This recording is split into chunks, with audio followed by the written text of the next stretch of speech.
สวัสดีครับเราพบกับวิชาฟิสิกส์เรื่องวันนี้เป็นเรื่องของคลื่นนะครับเรื่องของคลื่นนั้นเป็นสิ่งที่เราพบได้ในชีวิตประจำวันนะครับนับตั้งแต่เราได้ยินเสียงนะครับการส่งเสียงนะครับอันนี้ก็เป็นเรื่องของคลื่นเสียงนะครับหรือเวลาเราได้รับฟังรายงานจากวิทยุเกี่ยวกับการพยากรณ์อากาศอย่างเช่นวันนี้เนี่ยเรือเล็กห้ามออกจากฝั่งหรืออย่าออกจากฝั่งก็คือว่ามีคลื่นแรง 2-4 เมตรนะครับคลื่นลมในทะเลนะครับอย่างนี้ก็เป็นเรื่องของคลื่นซึ่งเกี่ยวข้องกับชีวิตเราโดยตรงประจำวันด้วยนะครับสิ่งที่ไปกับคลื่นนั้นก็คือพลังงานนั่นเองนะครับอาจจะมีคำถามว่าสิ่งที่ไปคลื่นคืออะไรก็คือพลังงานเพราะฉะนั้น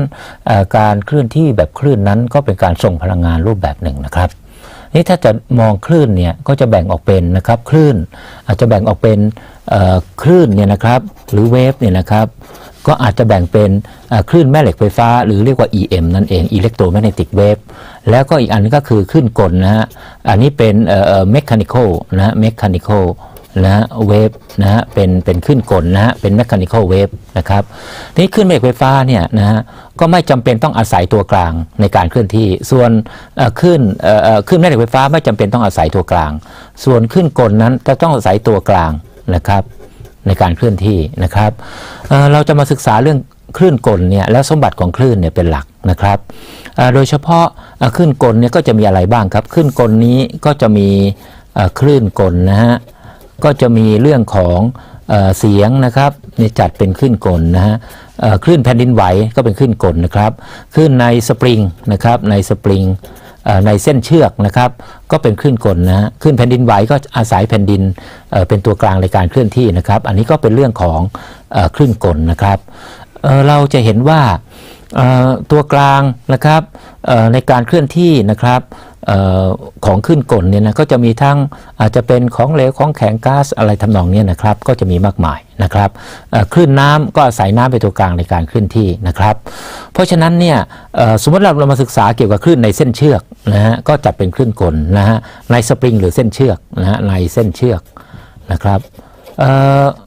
สมมติว่าเราสะบัดปลายเชือกนะครับเรามีเชือกห้อยไว้ผูกไว้ที่ใดที่หนึ่งนะครับถ้าเกิดเราสะบัดปลายเชือกไปครั้งหนึ่งนะครับอย่างนี้นะสมมติเป็นอย่างนี้นะครับเป็นอย่างนี้คลื่นก็จะเคลื่อนที่เข้าไปทางด้านนี้นะครับอันนี้เป็นการสะบัดครั้งหนึ่งเนี่ยเราเรียกว่าคลื่นดลนะฮะคลื่นนะคลื่นดล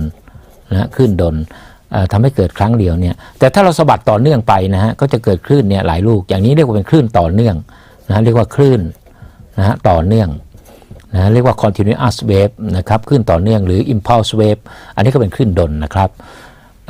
ถ้าเกิดเราสะบัดไปแล้วเนี่ยที่ปลายตรึงนะนักเรียนอาจจะจำในห้องเรียนเวลาคุณครูเนี่ยหรือนักเรียนทดลองกันเนี่ยเวลาสะท้อนที่ถ้าปลายตรึงนี่ก็จะกลับเฟสของคลื่นหมายถึงลักษณะหรือตำแหน่งของคลื่นนะครับซึ่งเราจะพูดกันต่อไปนะครับถ้าอย่างนี้เนี่ยเวลากลับมาเนี่ยถ้าพูดถึงการสะท้อนก็จะกลับเฟสนะครับก็หมายความว่าถ้าเกิดไปทางด้านนี้เวลากลับมาเนี่ยนะครับอันนี้ก็เป็นปลายที่ตรึงแน่นนะครับอันนี้ก็คลื่นที่เคลื่อนออกมาอันนี้ก็จะเห็นว่าการที่เราสะบัดไปครั้งหนึ่งเกิดขึ้นดลแล้วคลื่นก็สะท้อนออกมาอันนี้เนี่ยเราเรียกว่าคลื่นสะท้อนอันนี้คลื่นตกกระทบนี่โดยทั่วไปอย่างนี้เนี่ยก็คงคลื่นเนี่ยที่อาศัยตัวกลางเนี่ยในการเคลื่อนที่ก็อาจจะแบ่งเป็นคลื่นดลคลื่นเป็นช่วงคลื่นต่อเนื่องถ้าคลื่นเป็นช่วงก็คือสะบัดแล้วก็หยุดแล้วก็สะบัดแล้วก็หยุดนะฮะนี่เป็นช่วงแต่โดยมากที่เราจะสนใจคือคลื่นครั้งเดียวสะบัดรบกวนแหล่งกำเนิดเพียงครั้งเดียวเกิดขึ้นดลของเส้นเชือกนะครับหรือสะบัดตลอดเวลาก็เกิดขึ้นต่อเนื่องนะก็จะต่อเนื่องไปอย่างนี้นะครับอันนี้เราก็เป็นลักษณะของการที่ว่าไปรบกวนแหล่งกำเนิดนะครั้งเดียวเรียกว่าคลื่นดลนะครับถ้าเกิดรบกวนตลอดเวลาเลยเนี่ยเรียกว่าคลื่นต่อเนื่องนะครับทีนี้ในกรณีของคลื่นกลที่เราจะศึกษาเนี่ยนะครับเราอาจจะศึกษาว่าการคลื่นเนี่ยก็จะรวมกันได้อย่างเช่นเราอาจจะถือว่าถ้าเกิดมีคลื่นในเส้นเชือกนะครับคลื่นที่ไปทางด้านนี้นะครับคลื่น A นะครับแล้วก็เจอกับคลื่น B นะครับมาอย่างนี้นะเราจะเห็นว่าคลื่นสามารถจะรวมกันได้พอมาพบกันนะครับก็จะเป็น